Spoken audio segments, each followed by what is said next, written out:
Hello and welcome back to Hot Off the Presses. I'm Duncan. I'm John.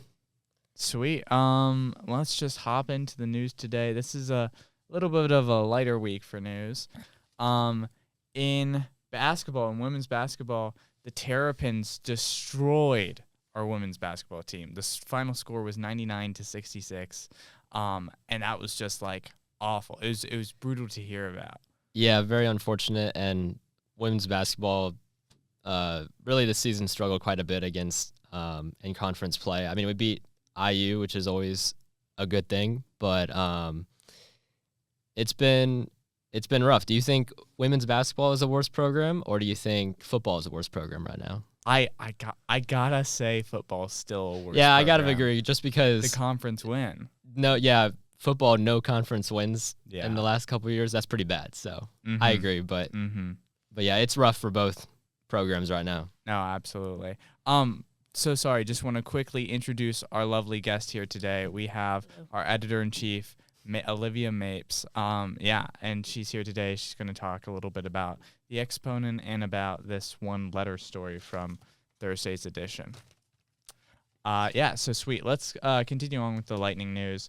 Let's talk about that Michigan State game with men's basketball. I'm going to be honest. I didn't watch much of it. You didn't watch it. I watched it. Yeah. It was a good game. We lost. That rim and Mackey saw more action than I think I've seen in a while. They were dunking on us like all night. It felt like the game was not close. It was close though. I mean, we even could have, won it at the end. For everyone who saw, they'll probably know kind of questionable play calling at the end. It ended with Braden Smith essentially chucking up a three from almost the logo.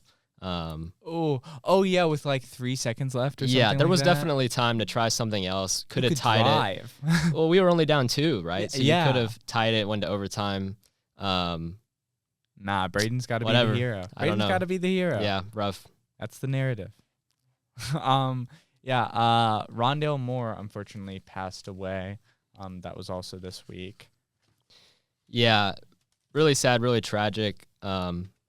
Check in on your people. You never know what's going on. And a guy like him, he was just such a spectacular player at Purdue. Really great. One of the smaller guys at Purdue, and yet super fast, super hardworking, very hard to tackle. I think probably the most famous game he had is that game against Ohio State in 2018. Really a great performance. And then even in the NFL, showed a lot of promise, but also was dealing with injuries. And it was probably, I would have to think that's part of what he was struggling with. But, always check in on the people you know. Yeah, absolutely. Just want to quickly mention, headlines-wise, in Police Beat, there were 2 bats found last Tuesday in 2 different buildings on campus. It was weird because it was like back to back.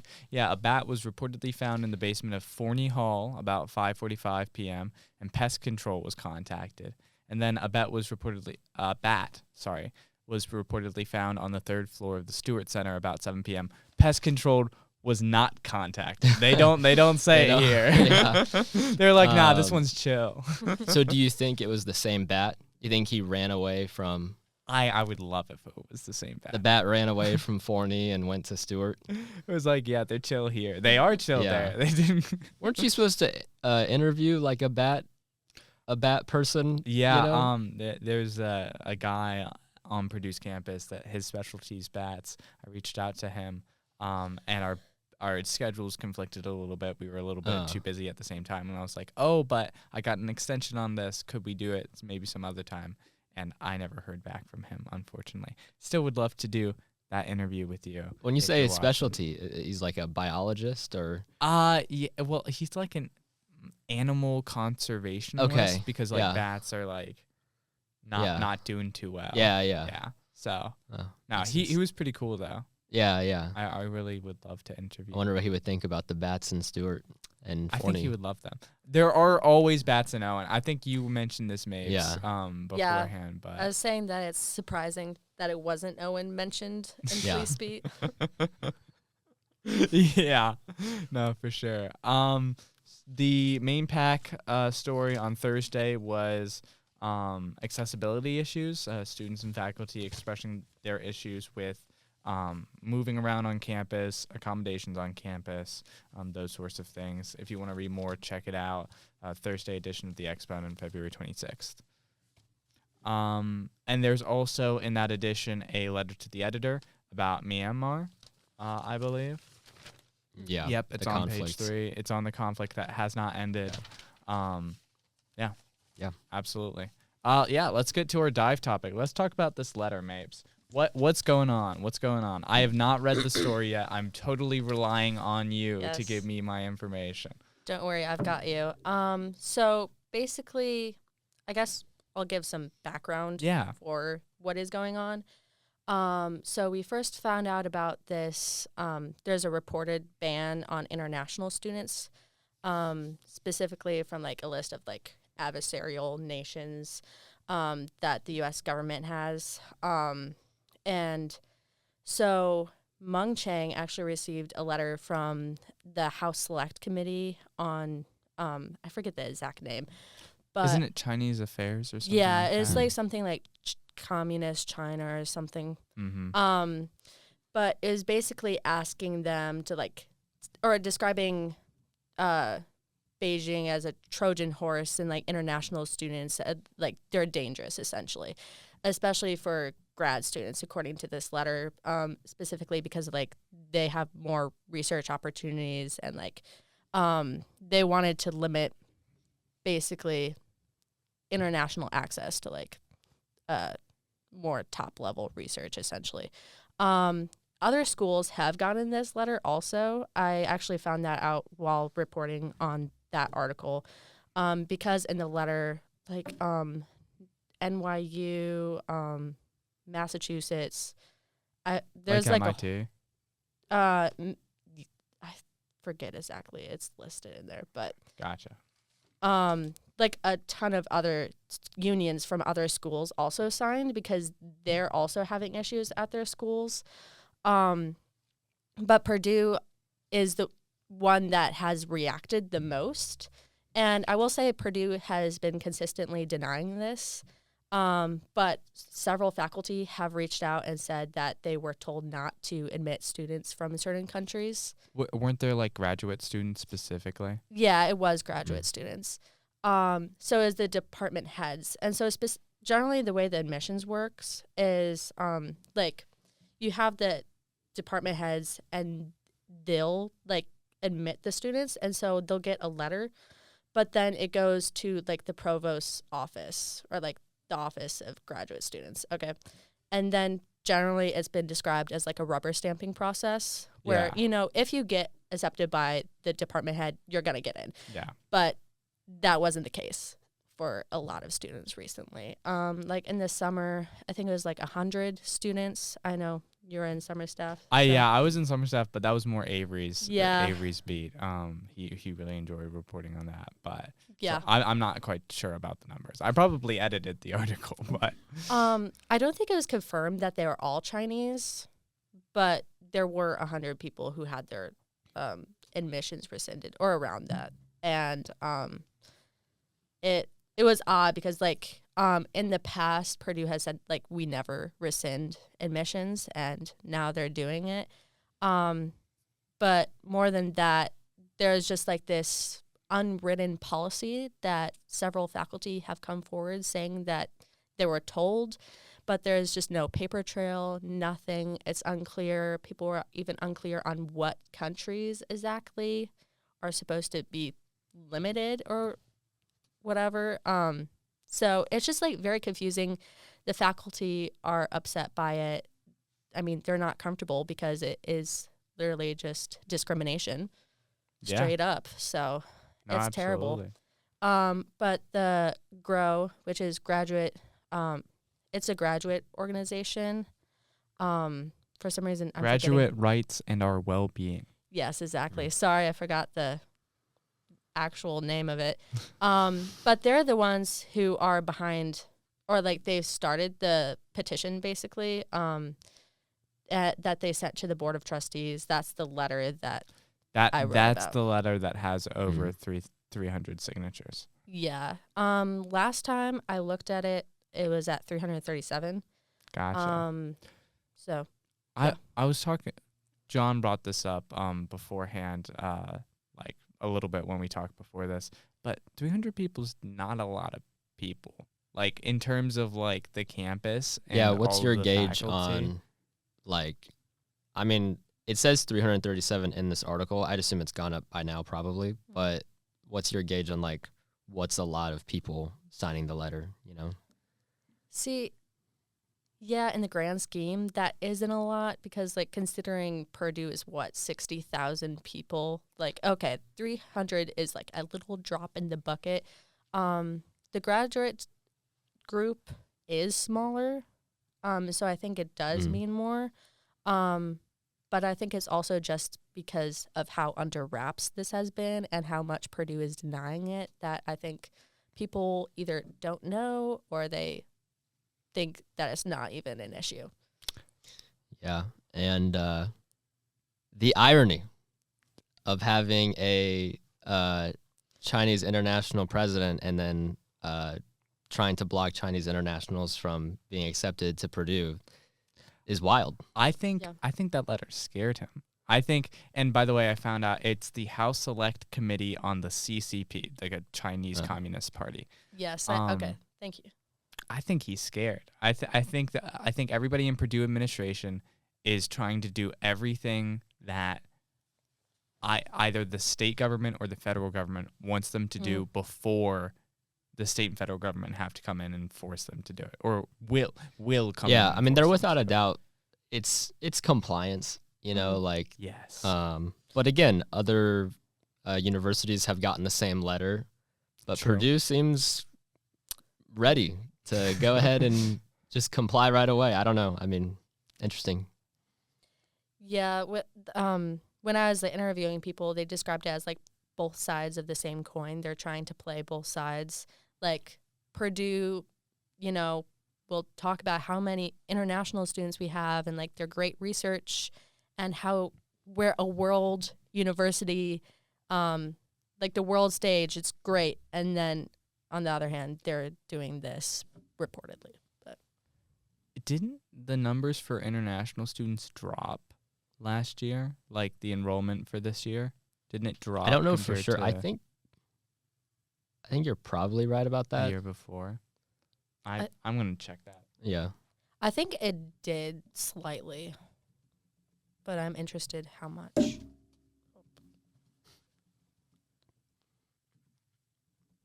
I mean, this is what's so interesting about it is, like, you know, the United States has been leading for so long in, like, science and higher education, you know, universities. And a big part of it is that we're stealing the talent from everywhere else. I mean, people move to the United States to do graduate school in the United States, to go to college in the United States, because otherwise in education, we're not doing well, right? With like high school and like basic education, we're not doing well in terms of literacy rates and, you know, test scores and whatever metric you want to use. I think we're not doing well. And so for the longest time, we've just been stealing talent from all these other countries. Everyone moves to the U.S. to, you know, do grad school and stuff. And then now, if we're going to not have that happen and our education system here in the U.S. doesn't like get up to speed, I don't know what we're doing. It seems like we're trending in the wrong direction. Yeah, and it's like a lot of those people who come to the U.S. stay in the U.S. and use their job and skills and whatnot and become an active consumer here. Meng Cheng did that. Yeah, exactly. It's a perfect example. Yeah, so I found online international student enrollment at Purdue dropped significantly in fall 2025 compared to fall 2024, with graduate enrollment falling from 6,100 to 5,200, 5,300, a near 7% overall decrease in the main campus. This decline is driven by visa delays and policy changes, leading to the lowest freshman international enrollment since 2008. Wow, and that was the Great Recession. That was the global financial crisis. Yeah. Yeah, I mean, it's, you know, is part of it is we make it even if people are concerned about things like illegal immigration or stuff like that, right? Yeah. It's like when we have international students here, these are exactly the kind of people we want here, right? You would think like unequivocally there'd be no debate about this, right? These are exactly the kind of people we want here. Of course, they're always going to have some concern about, because I think in the letter, they're concerned about espionage, right? They're concerned about people like infiltrating on research projects and whatever. There's some concern of that, but really, these are the people we want here, is the best and brightest from everywhere else. All across the world, yeah. Yeah. Country of immigrants, right? Yep. Yeah. Okay. Honestly, do we think this letter is going to do anything? I mean, I think the attention it brings means something, but in terms of like practically will any change happen? I mean, it's kind of like the letter that we talked about the provost, right? I think it's not going to change much really, but a lot of people will know about these issues now. So I guess that's a good thing, but I'm not sure any real change will happen. Yeah, I agree. Sweet. Yeah, let's go into our last topic. We're just going to talk about the Exponent a little bit. Mapes, could you tell us in the future what can people be looking forward to for the Exponent? Like what type of articles upcoming, or articles upcoming? What are we working on? What do we want to work on in the community? What are we striving for right now? Yeah, I guess I could tell you first about some articles upcoming. Kind of, one of the things you mentioned earlier was about Rondale Moore. Mm-hmm. So we're working on an article about athlete mental health. And so there are sports psychologists at Purdue. So we're going to talk to them about the importance and how the teams are doing, essentially, especially considering how much pressure they're under. It's crazy, actually, especially with sports betting now. It's getting more intense. And so even beyond just winning the game for your school, there's money on the line. So much NIL money. Yeah. And I can't stand the sports betting, I'll be honest. I just think it's crazy that you have these kids 18, 19-year-olds playing a sport, and you have, grown-ass adults, if I can say that, sitting here, on the couch, putting money on, whether they hit the over or under on points or whatever. It's these are kids and they're students and they're playing a sport, and I mean, it's insane to me. And then people will go and, sometimes people get, these athletes get threats, death threats and stuff because of this stuff. It's insane. I think that's such an interesting aspect also, that, this is just school sports, but it's such a big thing in our culture. It's collegiate sports are second to pro sports. Yeah. And sometimes people just watch the collegiate sports. They don't bother with pro because they don't like them. Yeah, certain sports like even basketball, right? There's a lot of people that just watch college. Yeah, my family does. My family exclusively watches women's basketball. That is exclusively what I grew up on in terms of basketball in my house. But we watched the NFL. We didn't watch college football. Yeah, it's interesting. Yeah. I bet there's a lot of households like that. But yeah, I just think it's crazy where you can bet on anything nowadays, it's an epidemic. It is. It's a problem. I had friends who bet on Trump's State of the Union address. Oh my gosh. Do we want to briefly mention the State of the Union? Did you watch it? I did not watch it. I've just seen clips after. Yeah, I watched it. I'm gonna be honest. I did doom scroll through a little bit of it because it was it was 2 hours essentially. Yeah, it was super long, and it was he would say the same thing 5 times. It felt like he addressed tariffs, the recent Supreme Court decision on tariffs. He mentioned a lot of stuff about illegal immigrants. He mentioned but with the tariffs that we might replace our income tax with tariffs. Yeah, which again, I can't remember. Maybe you said this or somebody said this. Isn't that just admitting then that tariffs get paid by the American people, right? That's implicitly what's happening there, right? Trump kept saying, I'm going to make this thing illegal. Like, he said that he was going to make voting illegally illegal. And he like does similar things, and it's like it all hinges on like voter registration and immigration for some reason. Those were his two main things. He criticized Democrats throughout the night. He also that's what I heard. I heard he was quite divisive about like basically pointing at the Democrats and he did blaming them for yeah. You go, you're not standing up, you know. Yeah. Because there was a point where he went, stand if you're America first or illegal first. I forget what it was. No, it was stand up if you like support America first. Yeah, something. wait, let me look. Yeah. And who was they escorted out a congressman, right? Yeah, who was they holding did. the sign that was like What, about Al Green? I think Al it was Green. about the Barack Obama. You know, the video Trump posted of the Obamas where, you know, he has them as like monkeys or whatever, or apes. Yeah. And I think it was Al Green. He was holding up a sign that said like people aren't apes or something like that. But they escorted him out.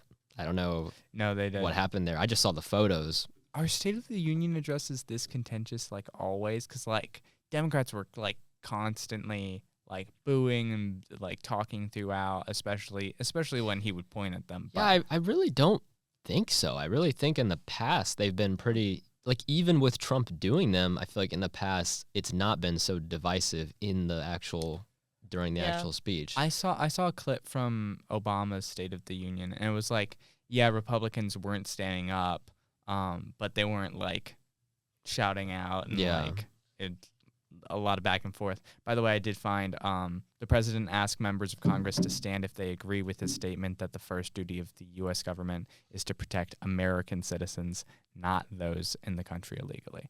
And the Democrats wouldn't stand at that. Generally did not. Some did. Yeah. And then he was like, you should be ashamed. Mm. But yeah, that was a crazy State of the Union.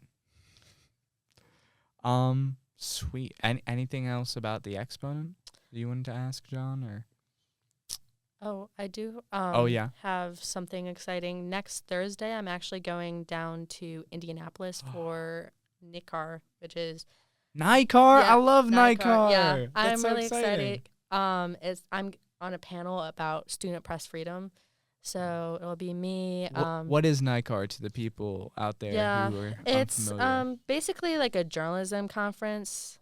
Not gonna lie, I don't remember what the acronym stands is. for. Let me either. look it up. You got it. Yeah, But- I definitely don't know it. You guys don't know it.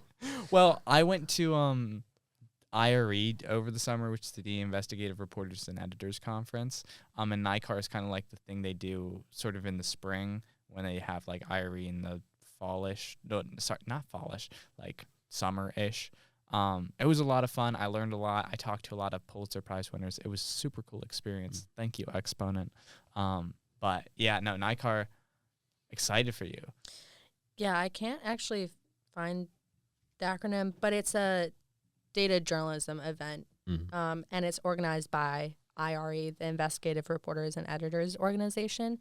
So, yeah, I'm really excited. I got invited, actually, to speak at the panel, so that will be very interesting. National Institute for Computer Assisted Reporting, NICAR.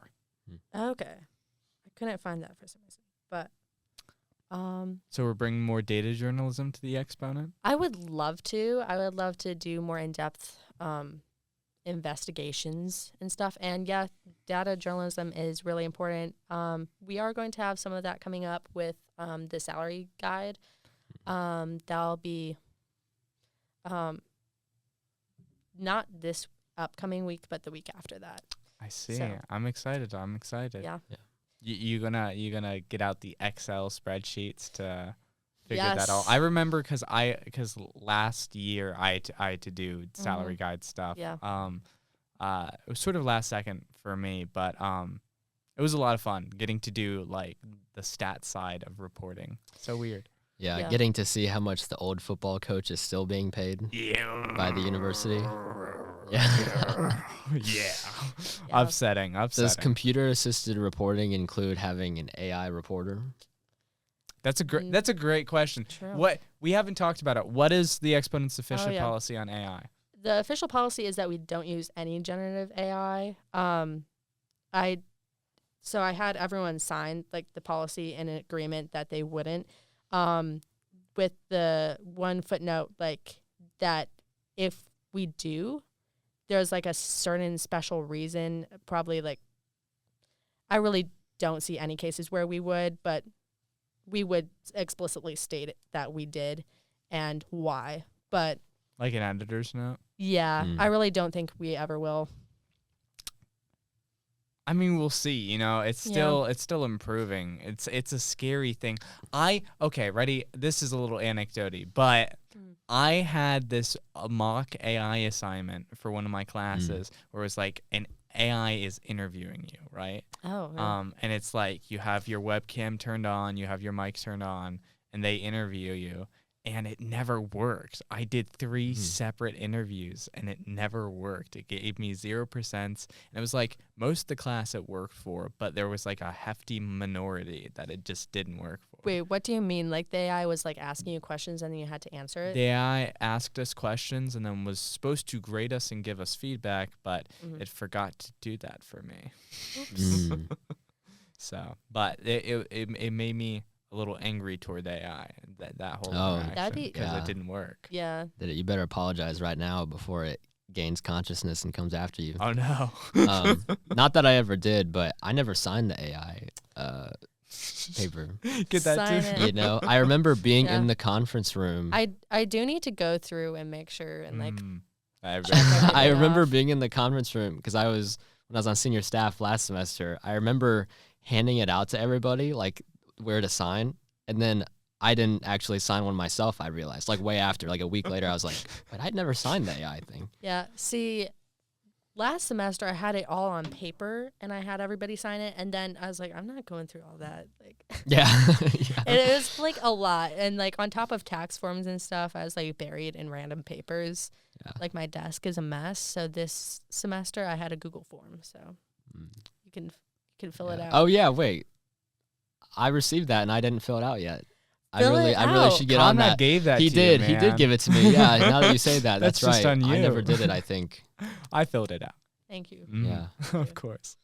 Yeah. But I have seen, I guess AI reporters or like stuff like that. Now that I'm applying for jobs, I've seen it at the JNC. The JNC, True. yeah. Famously, the JNC is the Journal and Courier. By the way. Just if you're unfamiliar. Just if you didn't know. It's the Journal the and Courier. Lafayette Journal and Courier, By the way. Yeah, they're employing a AI assisted reporter. reporter. I don't know what that entails. We're not sure. I think it's just a way of, I mean, I'm not there, but I can imagine that it's just like a way of like scraping the internet and getting the information, and then they just like plop it in there. I mean, like an AI has Python knowledge. Python can scrape the web. Yeah. It makes sense. And I've noticed that some of it is like, I don't know, it's mainly just like briefs, like press releases and stuff. So yeah, that stuff is all just out there.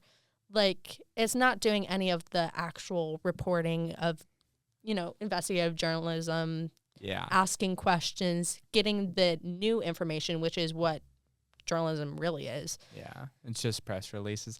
I mean, I can see that. I remember how big an issue briefs were in trying to get people to write briefs when I was an editor. Yeah. You wouldn't have to pay people. You wouldn't have to pay people for writing briefs. Yeah.